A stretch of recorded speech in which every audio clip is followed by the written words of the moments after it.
NEET का physics का paper हम लोग सॉल्व कर रहे हैं और ये कोड है क्वेश्चन पेपर का G3। क्वेश्चन आप लोगों को वीडियो के लिंक में मिल जाएगा, तो इसलिए हम क्वेश्चन नहीं लिख रहे हैं, फिर और टाइम ज़्यादा लगेगा। तो हम स्टार्ट करते हैं फर्स्ट क्वेश्चन से जो G3 कोड का है फिजिक्स का। सबसे पहला क्वेश्चन आपका ग्रेविटेशन से है। Two bodies of mass m and 9m are placed at a distance r। दो बॉडी है, इसका मास m है, इसका मास 9m है। इसको ग्रेविटेशन में भी हम लोग कर चुके हैं और इस टाइप का क्वेश्चन हम लोग इलेक्ट्रोस्टैट में भी करते हैं दो चार्ज के लिए। The gravitational potential on the line joining the bodies where the gravitational field equal to 0। करा उस पॉइंट पर आपको निकालना है पोटेंशियल जहाँ पे इलेक्ट्रिक फील्ड का वैल्यू 0 होगा। तो इलेक्ट्रिक फील्ड 0 होने के लिए ये फर्स्ट मास है, ये सेकेंड मास है, तो इसको अगर हम डिस्टेंस x लेते हैं तो ये वाला जो हमारा रिमेनिंग डिस्टेंस होगा वो क्या हो जाएगा r माइनस एक्स।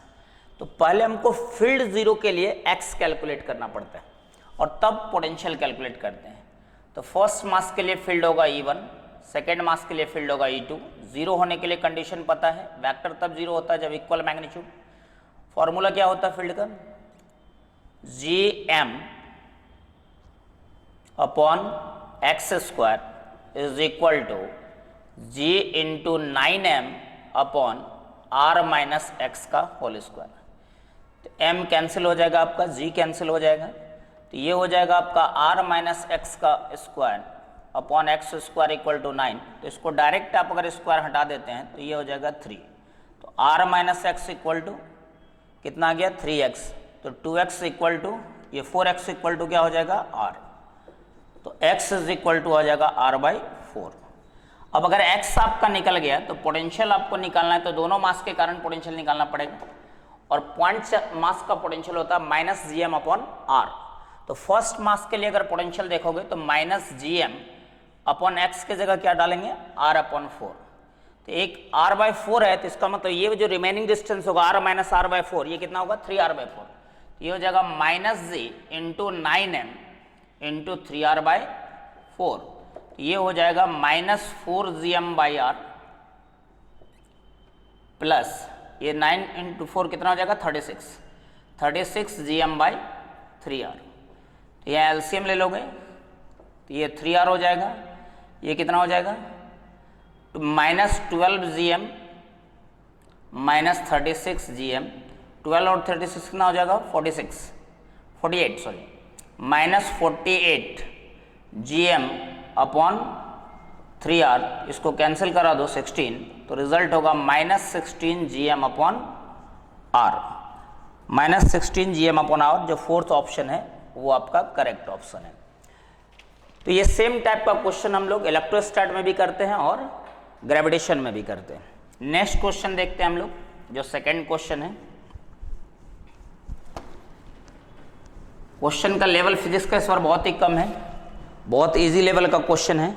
इन हाइड्रोजन स्पेक्ट्रम, मॉडर्न फिजिक्स का क्वेश्चन है second. The shortest wavelength in Balmer series. आपको पता होगा Lyman Balmer Paschen bracket Pfund होता है, इन्फिनिटी तक दिखाते हैं हम लोग। तो 1 2 3 4 से लेके इन्फिनिटी, ये लाइमन होता है, ये बाल्मर, ये पास्चन, ये ब्रैकेट। तो कह रहा है in hydrogen spectrum the shortest wavelength in Balmer series is lambda. तो shortest wavelength means maximum energy, जब इन्फिनिटी से बाल्मर के लिए सेकेंड ऑर्बिट में आएगा। तो एनर्जी का फॉर्मूला आप लोग पढ़े हैं r/z², या वेव नंबर डायरेक्ट भी जानते हो r/z² 1 upon n1² minus 1 upon n2²। तो यहाँ z हाइड्रोजन स्पेक्ट्रम है तो z का वैल्यू 1 होगा, तो 1 upon lambda is equal to r।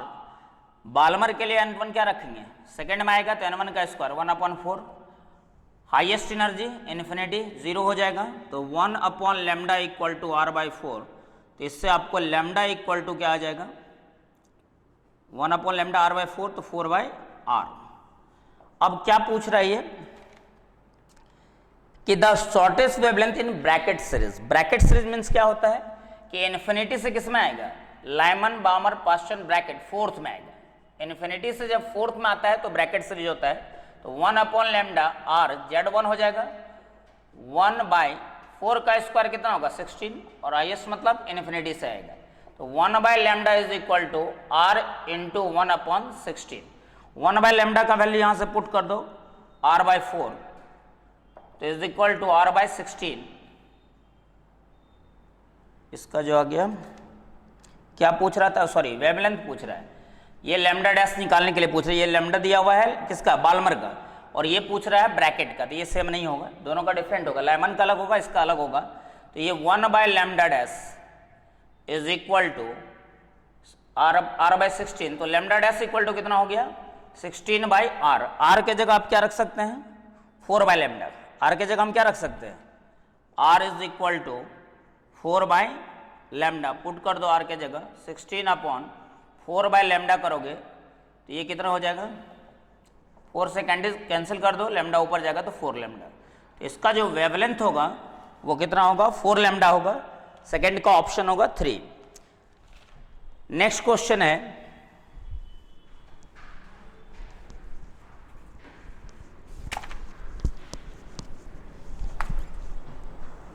Third जो क्वेश्चन है आपका, ये ऑप्टिक्स का क्वेश्चन है। Light travels in a distance x in time t1 in air. Air के लिए दिया हुआ है तो s इक्वल टू vt पढ़े हो, x डिस्टेंस चल रहा है, v एयर में स्पीड इंटू t1, तो एयर का लाइट का स्पीड क्या हो जाएगा x/t1।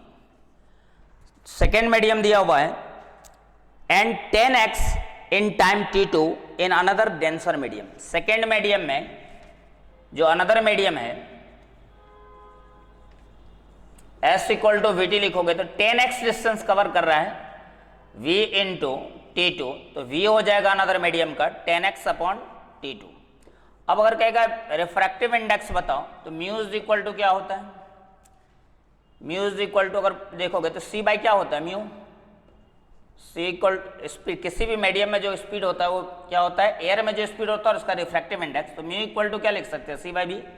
c मतलब हुआ एयर में स्पीड, v अनदर मीडियम में, तो एयर में स्पीड है आपका x/t1 और इसमें स्पीड पूछेगा तो 10x/t2, तो ये आपका हो जाएगा mu equal to x/t1 into t2/10x, x cancel, तो ये हो जाएगा आपका mu is equal to t2/10t1। अब रिफ्रैक्टिव इंडेक्स डेंसर मीडियम का आपको मिल गया है, पूछ रहा what is the critical angle. Critical angle का फॉर्मूला आप डायरेक्ट जानते हैं कि थीटा c इक्वल टू होता है साइन इनवर्स 1/म्यू। अब म्यू का वैल्यू यहां से पुट कर दो, रिजल्ट आ जाएगा।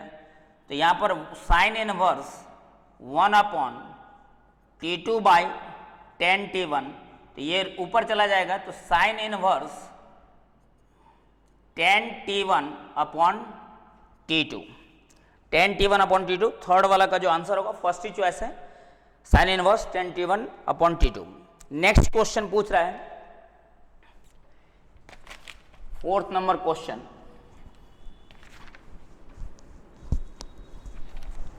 ये मैग्नेट का क्वेश्चन है। The magnetic energy stored in an inductor. Inductor में एनर्जी का डायरेक्ट फॉर्मूला, बहुत इजी क्वेश्चन है, डायरेक्ट फॉर्मूला पुटिंग है। जैसे कैपेसिटर में होता है हाफ CV² एनर्जी, इंडक्टर में होता है हाफ LI², पढ़ा होगा। तो हाफ LI² है और डाटा आपको दिया हुआ है कि हाफ L दिया हुआ है आपको 4 माइक्रो हेनरी, 4 × 10⁻⁻⁶ माइक्रो जानते हैं हम लोग, प्रीफिक्स होता है। Carrying a current 2 ampere, 2 ampere current है तो स्क्वायर करोगे तो कितना हो जाएगा 4, ये कैंसिल हो जाएगा तो 8 × 10⁻⁻⁶ जूल होगा। तो यहां पर 8 माइक्रो जूल आपको दे रहा है, -6 मतलब माइक्रो, तो ये रिजल्ट होगा, आंसर होगा फर्स्ट चॉइस। नेक्स्ट क्वेश्चन क्या कर रहा है,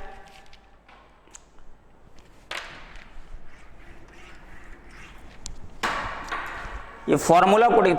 नेक्स्ट क्वेश्चन भी फॉर्मूला पुटिंग है। The amount of energy required to form a soap bubble. Soap bubble में आप लोग जानते हैं जो वाटर बबल होता है उसमें एक लेयर लिया जाता है, और सोप बबल जो होता है वो 2 लेयर का बना होता है। ऑफ रेडियस 2 सेंटीमीटर, रेडियस कितना है आपका 2 सेंटीमीटर मीन्स 2 × 10⁻⁻² मीटर। अब पूछ क्या रहा है, एनर्जी कैलकुलेट करना, आपको यू निकालना है, और सरफेस टेंशन आपको दिया हुआ है कितना 0.03 न्यूटन पर मीटर। अब देखो एनर्जी का फॉर्मूला होता है सरफेस टेंशन इनटू एरिया, और एरिया चूंकि दो सरफेस होता है तो डबल एरिया लेना है। सोप बबल आएगा तो दो साइड का एरिया लेना पड़ेगा, तो 10t इंटू 2 इंटू बबल का एरिया क्या होता है 4 पाई आर स्क्वायर, दो लेयर का एरिया लेना पड़ेगा, इसे 2 मल्टीप्लाई किया है तो ये हो जाएगा आपका टी का वैल्यू पुट कर दीजिए 0.03 2 4 पाई का वैल्यू कितना होगा 3.14, आर स्क्वायर करोगे तो कितना हो जाएगा 4 इंटू 10 टू द पावर -4। अब इसको सॉल्व करोगे तो आएगा रिजल्ट, इसको हटा दो डेसिमल को, नीचे 4 जीरो, ये कैंसिल नहीं होगा, ये -4 है -4 ऊपर जाएगा तो -8 डायरेक्ट लिख देते हैं -8 10 टू पावर -8, इसको मल्टीप्लाई करो 3 इंटू 6 इंटू 4 कितना हो जाएगा 24 into 4 96 into 314 into 10 to the power -8। तो यहाँ पे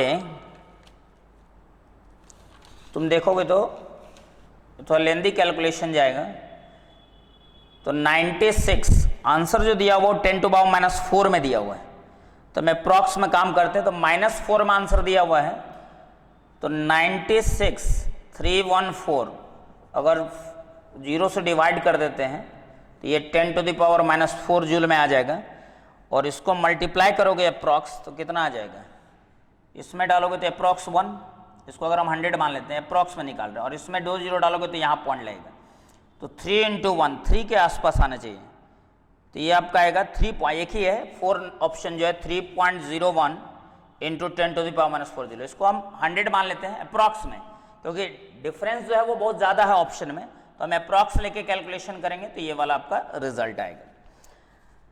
नेक्स्ट क्वेश्चन क्या है, स्प्रिंग का क्वेश्चन। स्प्रिंग का एनर्जी आप लोग जानते हैं हाफ के x स्क्वायर,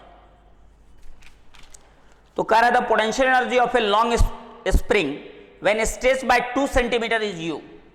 जब u डायरेक्टली प्रोपोर्शनल टू क्या लिख सकते हो x स्क्वायर, तो u1 अपॉन u2, कह रहा है जब डायरेक्टली प्रोपोर्शनल क्या होता है, ये 2 सेंटीमीटर है तो 2 का स्क्वायर अगला बार क्या कर रहा है 8 सेंटीमीटर स्ट्रेच किया तो कितना एनर्जी होगा, तो 8 का स्क्वायर, u1 का वैल्यू u दिया हुआ है, u2 निकालना है आपको 4/64, ये 16 मार में कैंसिल होगा, और जब ये होगा एनर्जी क्रॉस मल्टीप्लिकेशन करोगे तो कितना हो जाएगा 16u, तो इसका जो एनर्जी होगा आपका वो 16u हो जाएगा, means first option. Next question क्या कर रहा है, ये तो बहुत सिंपल है, वेक्टर का क्वेश्चन है, सब्ट्रैक्शन ऑफ 2 वेक्टर्स।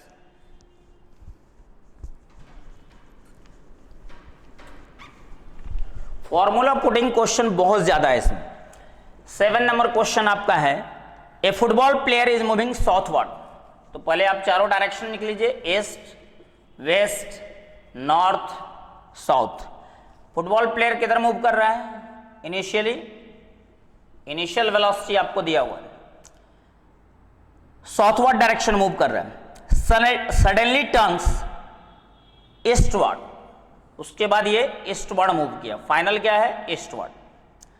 अब आपका पूछ रहा है with speed to avoid the opponent the force that acts on the player while running is, कह रहा फोर्स किधर होगा।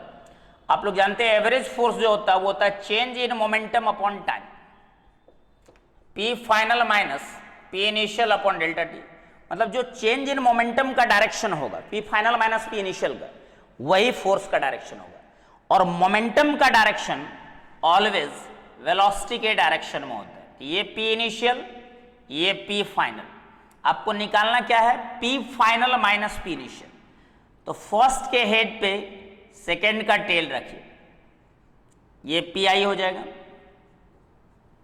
माइनस पी आई करना है तो क्या करना पड़ेगा, इसको रिवर्स करना पड़ेगा, तो ये माइनस पी आई, और जो रिजल्ट का डायरेक्शन होगा वो इस तरफ से, ये कौन सा डायरेक्शन है आपका, ये इसी के ना पैरेलल है, तो नॉर्थ और ईस्ट के का एंगल बाइसेक्टर होगा, तो along north east direction mean fourth option, कौन सा ऑप्शन होगा fourth option north east direction.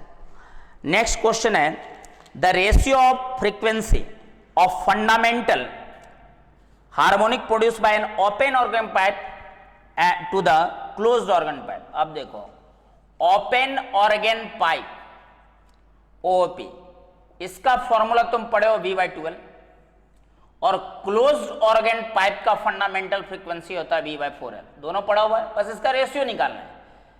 तो VOOP by VCOP closed organ pipe V/2L V/4L, ये हो जाएगा आपका V/12 इंटू 4L/V, ये कैंसिल हो जाएगा, LL कैंसिल, तो मतलब 2:1, क्या आएगा 2:1, थर्ड चॉइस। नेक्स्ट क्वेश्चन है करंट का क्वेश्चन, ये कॉम्बिनेशन ऑफ सेल का क्वेश्चन है आपका। 2 बैटरी लगा हुआ है,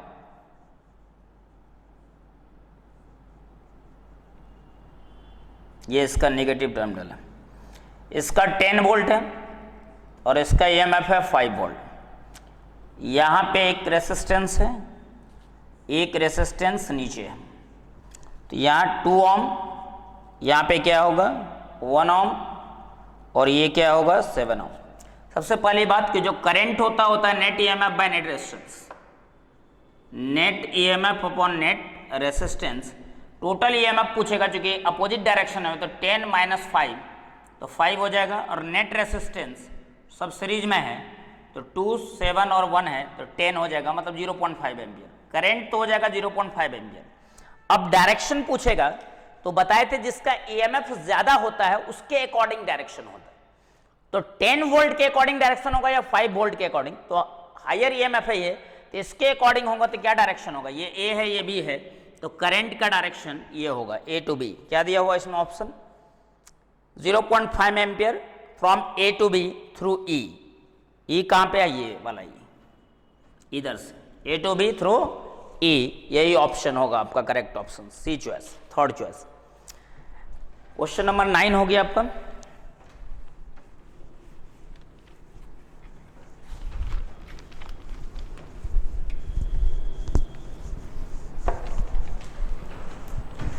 next question 10, an AC source is connected to a capacitor. अगर कैपेसिटर से AC सोर्स को कनेक्ट करते हैं, AC सर्किट का ये है, तो XC आप लोग पढ़े हैं 1/ωc, और ओमेगा को क्या लिख सकते हो, F इक्वल टू होता है ω/2π, तो 2πf भी लिख सकते हैं इसको, तो 1/2πfc। क्या कह रहा है आपको, due to decrease in its operating frequency, अगर F घटाया जा रहा है, ऑपरेटिंग फ्रीक्वेंसी क्या कर रहा है, डिक्रीज कर रहा है, तो F डिक्रीज करेगा, इट मीन्स XC क्या करेगा, इंक्रीज करेगा। डिनोमिनेटर घटेगा तो XC क्या करेगा, इंक्रीज करेगा। जो कैपेसिटिव इंडक्टेंस है वो इंक्रीज करेगा, और पूछ रहा है, ऑप्शन इसमें दिया हुआ है, कैपेसिटिव रिएक्टेंस रिमेन्स कांस्टेंट, ये तो कांस्टेंट रह नहीं सकता, F अगर चेंज करेंगे तो XC कांस्टेंट नहीं रहेगा। नेक्स्ट कर रहा है कैपेसिटिव रिएक्शन डिक्रीजेस, F क्या कर रहा है, डिक्रीज कर रहा है, F को डिक्रीज करेंगे तो कैपेसिटिव रेजिस्टेंस इंक्रीज करेगा, यहां कह रहा है डिक्रीज करेगा, तो गलत ऑप्शन है। अगला है डिस्प्लेसमेंट करंट इंक्रीजेस और डिस्प्लेसमेंट करंट डिक्रीजेस। अच्छा, अगर ये XC पता है तो करंट होता है V/Z, मतलब XC, तो XC इंक्रीज करेगा तो करंट का वैल्यू क्या करेगा, डिनोमिनेटर इंक्रीज करेगा तो करंट डिक्रीज करेगा, मतलब displacement current decreases, fourth option होगा इसका। फोर्थ ऑप्शन जो होगा displacement current decreases, XC increase करेगा तो डिस्प्लेसमेंट करंट क्या करेगा, डिक्रीज करेगा। 11 number theoretical question, the errors in the measurement which arise due to unpredictable fluctuations, मतलब वैसा एरर आ रहा है जिसके बारे में कोई पूर्वानुमान नहीं है, पहले से कोई अंदाजा नहीं है, कि कोई आप कुछ कर रहे हैं और अचानक से हवा चल रही है, वहां पे हवा गई, तूफान आ गया, तो उससे जो एरर आता है, तो याद होगा ये डायरेक्ट एरर पढ़ाया हुआ है कि ये रैंडम एरर बोलते हैं। इस टाइप के जिसके बारे में हम लोग प्रिडिक्ट नहीं कर सकते, वो सडनली आ जाता है, तो उसी को क्या बोलते हैं, रैंडम एरर। तो डायरेक्ट थ्योरेटिकल क्वेश्चन है कि रैंडम एरर होगा। 12 नंबर क्वेश्चन, ये भी थ्योरेटिकल है कि कोई भी एंगुलर डिस्प्लेसमेंट, एंगुलर वेलोसिटी और एंगुलर एक्सेलेरेशन, जो सर्कुलर मोशन में पढ़ते हैं, वो हर एक का डायरेक्शन, जो angular velocity, angular displacement, angular acceleration होता है, वो क्या होता है, या तो आउटवर्ड अपवर्ड या तो डाउनवर्ड, मतलब एक्सिस के अलोंग। अगर क्लॉकवाइज चल रहा है तो एक्सिस के अलोंग डाउनवर्ड होगा, अगर एंटी क्लॉकवाइज चलेगा तो थंब क्या बताता है डायरेक्शन को, तो अपवर्ड होगा। तो यहाँ पर अपवर्ड या डाउनवर्ड नहीं दिया हुआ है, इसमें से ये along the axis of rotation, क्या हो जाएगा, along the axis of rotation हो जाएगा। एंगुलर डिस्प्लेसमेंट, एंगुलर वेलोसिटी और एंगुलर एक्सेलरेशन का direction always along the axis होता है। नेक्स्ट क्वेश्चन क्या कर रहे हैं, ए व्हीकल, ये काइनेमेटिक्स का क्वेश्चन देखो, एकदम स्टार्टिंग में हम लोग इसको पढ़ते हैं। A vehicle travels half the distance with speed v, total distance s है, कह रहा हाफ डिस्टेंस चल रहा है कितना से, v स्पीड से, टाइम कितना लगेगा t1, and the remaining distance with speed 2b, ये वाला स्पीड 2b से, इसको टाइम क्या मान लो t2, तो s इक्वल टू vt होता है, तो t इक्वल टू क्या हो जाएगा s अपॉन v, तो t1 को हम लिख सकते हैं s बाई 2b, और t2 को क्या लिख सकते हो s by 2 into 2b, velocity 2b है, तो ये हो जाएगा s अपॉन 4b। तो कह रहा है एवरेज स्पीड बताओ, v एवरेज क्या होता है, total distance upon total time, total distance s है, s upon 2b plus s upon 4b, s by 2b 4b का एलसीएम ले लो 4b, ये हो जाएगा 2s प्लस s, ये हो जाएगा ऊपर ले जाओगे तो 4bs अपॉन 3s, तो ये s कैंसिल, तो आंसर आएगा 4b by 3, 4b by 3, fourth option. Next question क्या कर रहा है, करंट का क्वेश्चन। एवरेज स्पीड होता है total distance upon total time, ये सब टाइप का क्वेश्चन बहुत ज्यादा प्रैक्टिस हम लोग किए हुए हैं स्टार्टिंग में। Question number 14, if the galvanometer G does not show any deflection in the circuit, मतलब गैल्वेनोमीटर से कोई करंट पास नहीं कर रहा है, यहां पर 400 ओम रेसिस्टेंस, यहां गैल्वेनोमीटर है जिसमें करंट का वैल्यू 0 है, यहां एक बैटरी लगा हुआ है 2 वोल्ट का, यहां पे एक रेसिस्टेंस है और यहां पे एक बैटरी है 10 वोल्ट। तो हम लोग क्या करते हैं कि ये 2 वोल्ट है तो इसको 2, इसको 0 ले सकते हैं, इसमें करंट 0 है तो वोल्टेज 0 होगा, तो ये भी 2 होगा और ये क्या होगा 0, इसका रेजिस्टेंस R गिवन है। तो इसका जो वोल्टेज इसका होगा 2 वोल्ट, वही सेम वोल्टेज इसका होगा 2 वोल्ट। अब ये 10 वोल्ट है, इधर करंट 0, तो मतलब ये हट जाएगा, इसको हटा दो क्योंकि इसमें करंट क्या है 0। अब सर्किट हमारे पास ये है और इसका वोल्टेज कितना है 2 वोल्ट, और चूंकि सीरीज में, अब ये सीरीज कॉम्बिनेशन है, आई सेम होगा, तो सीरीज कॉम्बिनेशन में जो टोटल वोल्टेज होता है वो दोनों के सम के इक्वल होता है। तो ये 2 वोल्ट है तो ये कितना हो जाएगा 8 वोल्ट, और I equal to V equal to I R, तो I इक्वल टू क्या हो जाएगा V बाई आर। तो दोनों में करंट सेम होगा, तो इसका V बाई आर लिखोगे तो क्या लिखोगे, फर्स्ट का 8V अपॉन 400, और इसका लिखोगे तो 2V अपॉन R, R आपको कैलकुलेट करने के लिए कह रहा है, तो V भी क्या होगा कैंसिल, इसको 4 से कैंसिल करो तो ये 4 100 हो जाएगा, तो रेसिस्टेंस सिंपल है 100 ओम होगा। कितना होगा रेजिस्टेंस 100 ओम, तो इसका ऑप्शन होगा फोर्थ ऑप्शन 100 ओम। अब ये देखो जो कलर कोड हम लोग BB Roy of Great Britain जो पढ़ते हैं उसमें दिया हुआ resistance of a carbon resistor determined from the colour code, ये दिया हुआ 22,000 प्लस माइनस 5%, तो इसको लिख सकते हैं 22 into 10 to the power 3 plus minus 5% ohm. तो ये पूछ रहा है कि बताइए the colour of the third band, ये फर्स्ट बैंड, ये सेकेंड बैंड, ये थर्ड बैंड, ये फोर्थ बैंड होता है, इसका कलर क्या होगा। तो बी रॉय इसी में आपको मिल जाएगा क्योंकि 3 है, ब्लैक का 0, ब्राउन का 1, रेड का 2, ऑरेंज का 3, येलो का क्या होता है 4। तो चूंकि 10 टू द पावर 3 है तो इसका मतलब ये जो होगा ये ऑरेंज होगा। ये चार्ट बना हुआ है आपको कि अलग अलग कलर का कोड क्या होता है, अलग अलग करंट चैप्टर में ये लिखाया गया आपको, और कोड याद भी होगा तो बहुत सिंपल है। कि आपका थर्ड है 10⁻³ है, मीन्स क्या होगा, ऑरेंज कलर होगा, जो थर्ड बैंड होगा वो ऑरेंज कलर का होगा, मीन्स ऑप्शन होगा फोर्थ ऑप्शन इसका 15 का।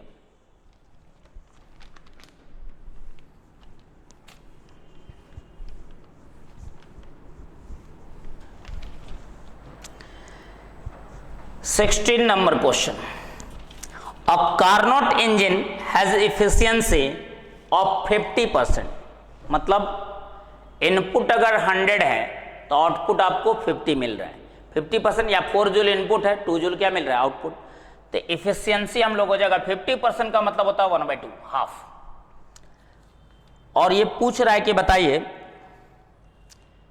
कि when it's source is at temperature of source दिया वो आपको 327 डिग्री सेंटीग्रेड, इसमें 2733 ऐड कर दो तो ये कितना हो जाएगा 600 केल्विन। केल्विन में निकालना है तो 2733 ऐड करना पड़ता है। ये सोर्स का हो गया। तो कह रहा the temperature of the sink का टेम्परेचर क्या होगा। बहुत सिंपल तरीका है कि इसका फॉर्मूला हम लोग पढ़े हैं, eta is equal to 1/T sink upon T source, यही फॉर्मूला होता है एफिशिएंसी का। तो n के जगह क्या रखोगे half is equal to 1 minus T sink का कितना हो गया निकालना आपको, T सिंक का, और सोर्स का दिया हुआ है 600 केल्विन। तो इसको इधर लाओ, T sink upon 2 is equal to कितना हो जाएगा 1 माइनस 1/2 इक्वल टू 1/2। तो ये T सिंक अपॉन 600, तो T सिंक इक्वल टू हो जाएगा 600/2 मतलब 300 केल्विन।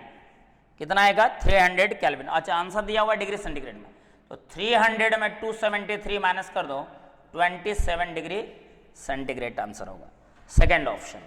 तो डायरेक्ट फॉर्मूला पुटिंग ये सब क्वेश्चन है कि अगर आपको फॉर्मूला याद है, चाहे वो कलर कोड हो, चाहे स्प्रिंग का एनर्जी हो, या फिर मैग्नेटिक इंडक्टर में जो एनर्जी है हाफ Li², या स्प्रिंग का एनर्जी हाफ kx², मतलब डायरेक्ट फॉर्मूला पुटिंग क्वेश्चन है। आप वैल्यू पुट कीजिए रिजल्ट आएगा, फॉर्मूला कमांड होना चाहिए। अगला क्या कर रहा है, the magnetic flux through any close surface, ये आप लोगों को डायरेक्ट कॉपी में लिखा हुआ है, क्लोज सरफेस है तो B.ds क्लोज सरफेस, चूंकि magnetic field line close loop बनाता है तो जितना लाइन बाहर जाएगा उतना ही लाइन क्या आएगा अंदर, तो मैग्नेटिक फ्लक्स क्या हो जाएगा 0। क्लोज सरफेस के लिए इलेक्ट्रिक फ्लक्स 0 नहीं होता है, लेकिन मैग्नेटिक फ्लक्स ऑलवेज 0 होता है, क्योंकि net incoming field is equal to net outgoing field, क्योंकि ये क्लोज लूप का फॉर्मेशन करता है, जबकि इलेक्ट्रिक लाइन्स ऑफ फोर्स कभी भी क्लोज लूप का फॉर्मेशन नहीं करता है। तो ये आपका क्वेश्चन नंबर हो गया 17।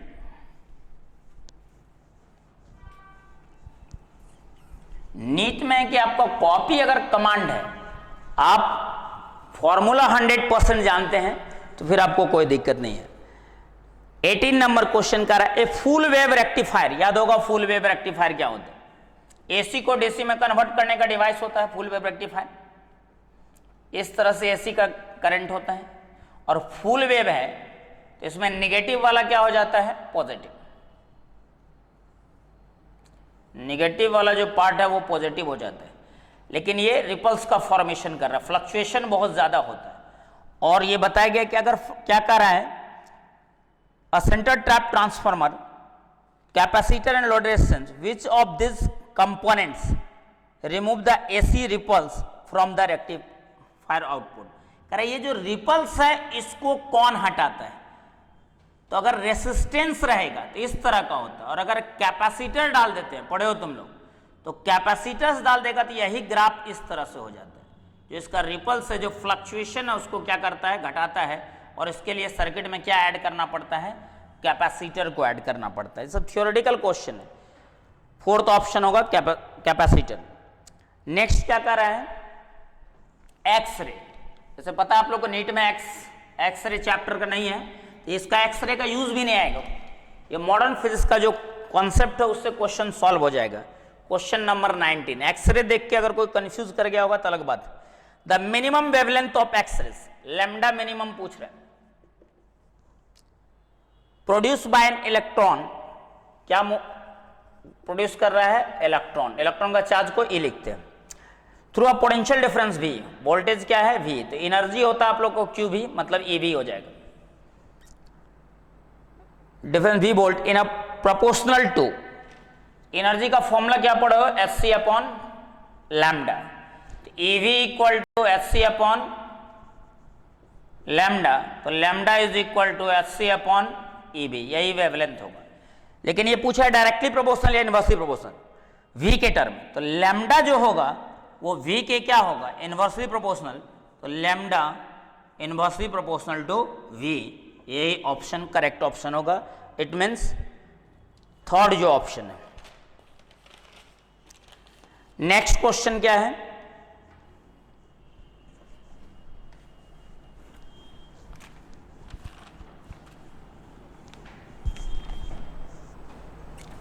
Question number 20, the temperature of a gas is -15 degree centigrade, -50 degree centigrade, इसको केल्विन में कन्वर्ट करो तो -50 प्लस 273 कितना हो जाएगा, 223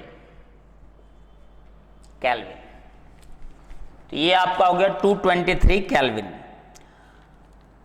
करो what temperature the gas should be heated, gas को कितना टेम्परेचर से हीट किया जाए so that the RMS speed increase by 3 times. मान लो पहले आरएमएस स्पीड V था, 3 टाइम्स बढ़ जाएगा तो फाइनल आरएमएस स्पीड हो जाएगा 4V।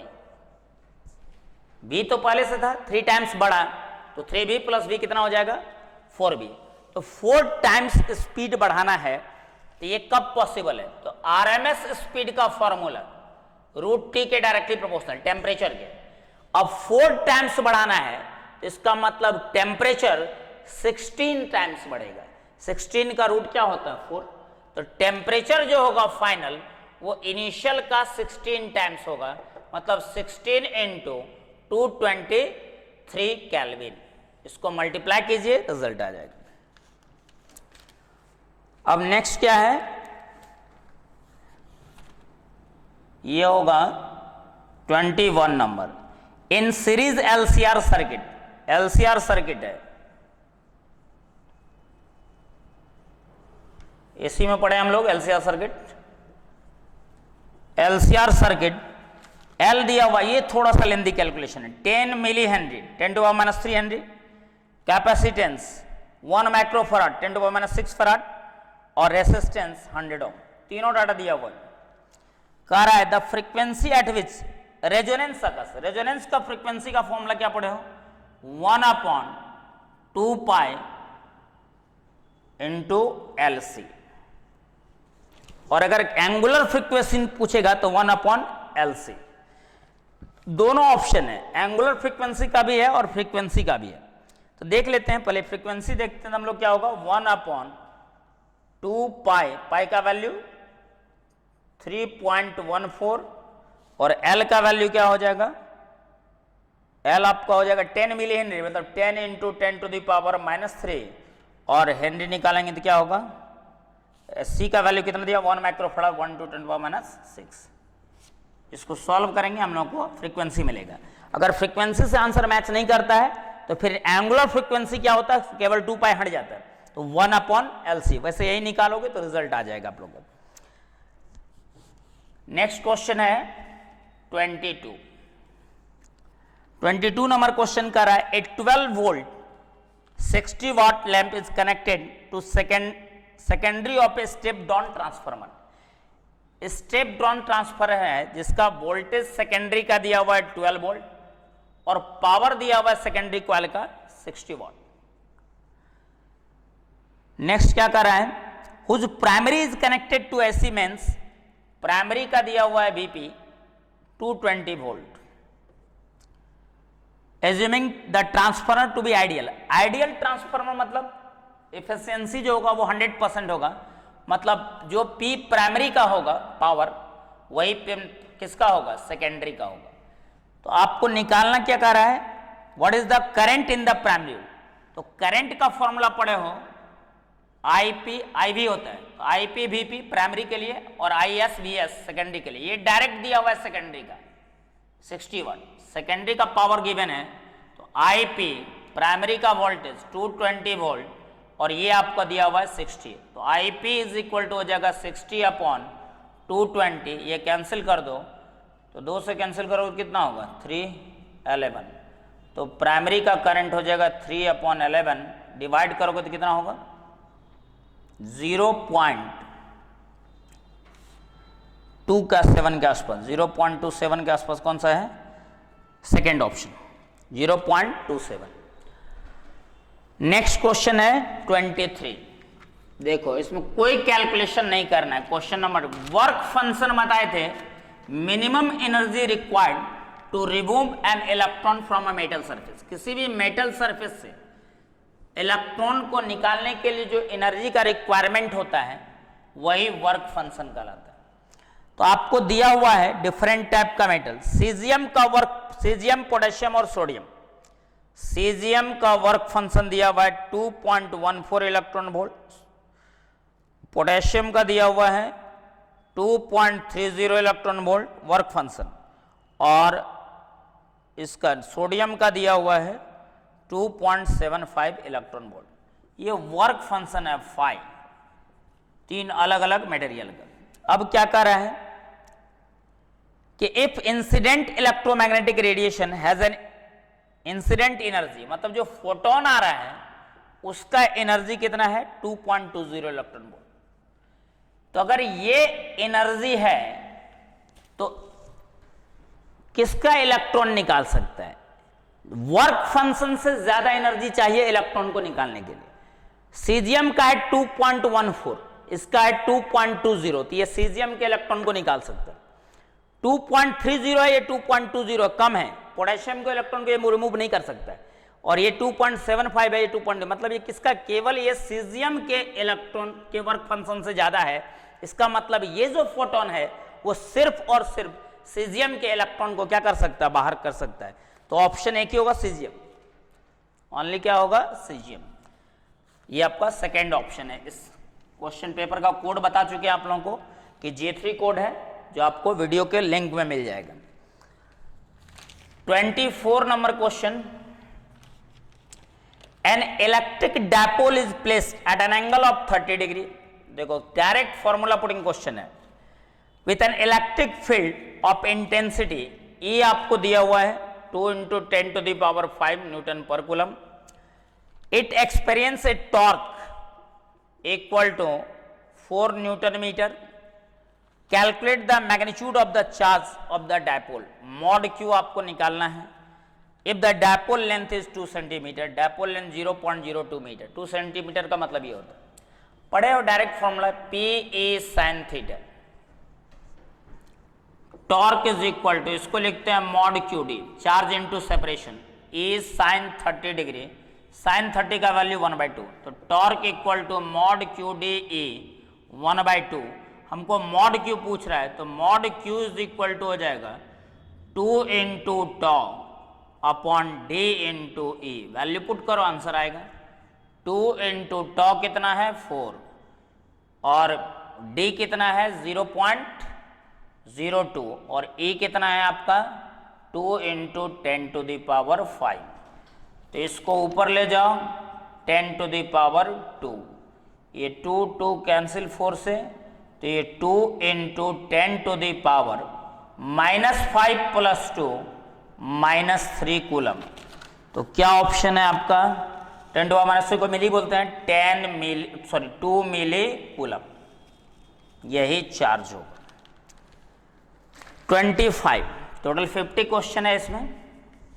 हम इसको 2 पार्ट में डिस्कशन करेंगे। एक पार्ट में आप लोगों को आराम से वीडियो देखिएगा, आप लगातार 50 क्वेश्चन देखने में भी आपको दिक्कत आएगी, और 2 पार्ट में इस वीडियो को बना देते हैं। एक बार पहला 25 क्वेश्चन और फिर एक बार अगला 25 क्वेश्चन का 2 वीडियो आपको मिल जाएगा। In plane electromagnetic wave travelling in free space, free space means होता है एयर और vacuum, the electric field component oscillates sinusoidally at a frequency of, कितना दिया हुआ है, इलेक्ट्रिक फील्ड का फ्रीक्वेंसी कितना दिया हुआ है 2 × 10⁻10 हर्ट्ज, और एम्पलीट्यूड मतलब E0, इलेक्ट्रिक फील्ड का जो मैक्सिमम वैल्यू दिया हुआ है वो है 48 वोल्ट पर metre. Then the amplitude of oscillating magnetic field is, मतलब मैग्नेटिक फील्ड का मैग्नीट्यूड आपको पूछा है, एम्पलीट्यूड का। Speed of light in free space, जानते हैं आप लोग 3 × 10⁸ मीटर पर सेकेंड। अच्छा, ये याद है कि लाइट के स्पीड का फॉर्मूला होता है A0/B0। हमको B0 पूछ रहा है, डायरेक्ट फॉर्मूला। तो B0 पूछेगा तो A0 क्या होगा, C। A0 का वैल्यू कितना है, 48। B0 का वैल्यू 3 × 10⁻⁸। इसको कैंसिल करा दो तो 16 × 10⁸। ये B0 हो जाएगा टेस्ला में। मैग्नेटिक फील्ड का यूनिट क्या होता है, टेस्ला। ऑप्शन किस तरीका से दिया हुआ, पॉइंट में दिया हुआ। तो 10 से डिवाइड कर दो, 10 मल्टीप्लाई कर दो, तो ये 1.6 10⁹ टेस्ला। 1.6 ये जो है -8, रुको एक मिनट, कैलकुलेशन थोड़ा सा मिस्टेक हो गया इसमें। Electric field E0/B0 equal to क्या होता है, C। तो ये B0 इक्वल टू हो जाएगा E0/C। तो E0 का वैल्यू आपका कितना है, 48, और इसका वैल्यू है 3 × 10⁻⁻8। सॉरी, देखो यहाँ पे -8, लाइट का स्पीड कितना होता है, +8। एक जरा सा मिस्टेक करोगे तो फिर रिजल्ट नहीं आएगा। तो ये हो जाएगा आपका कितना, 16 ये 16 है 10⁻⁻8। और इसको अगर डेसिमल लगाना है तो 10 से डिवाइड करना पड़ेगा, 10 से मल्टीप्लाई करना पड़ेगा। तो 1.6, अब -8 + 1 कितना हो जाएगा, -7 टेस्ला। 1.6 × 10⁻⁻7 टेस्ला, मतलब जो फोर्थ ऑप्शन है वो करेक्ट ऑप्शन होगा। इससे पहले हम लोग 10 लाइट के स्पीड में -8 लिख दिए थे, इसलिए आंसर डिफर कर जा रहा था। लाइट का स्पीड कितना होता है, 3 × 10⁸ मीटर पर सेकेंड। तो ये आपका पहला जो 25 क्वेश्चन है इस सेट का, हर एक सेट के लिए नहीं, ये G3 कोड है इसका। और आपको बताया कि वीडियो लिंक में आपको क्वेश्चन दिया हुआ है। तो फर्स्ट 25 क्वेश्चन का हम सॉल्यूशन अभी कर दिए हैं, और जो नेक्स्ट लेक्चर होगा, नेक्स्ट वीडियो लेक्चर में आपका बाकी जो 25 क्वेश्चन है उससे बनेगा क्वेश्चन। बार बार कहते हैं कि नीट का जो क्वेश्चन होता है वो फॉर्मूला बेस्ड होता है, कुछ थ्योरेटिकल क्वेश्चन इसमें आता है। हाँ, 2-3 क्वेश्चन है थोड़ा सा कॉम्प्लिकेटेड जिसमें कैलकुलेशन ज़्यादा है, लेकिन ऐसा नहीं कि बहुत इजीली है, फॉर्मूला पुटिंग क्वेश्चन है। सही से आप काम किए तो उम्मीद करते हैं आपका एग्जाम अच्छा ही गया होगा। मिलते हैं फिर नेक्स्ट लेक्चर में। Thank you.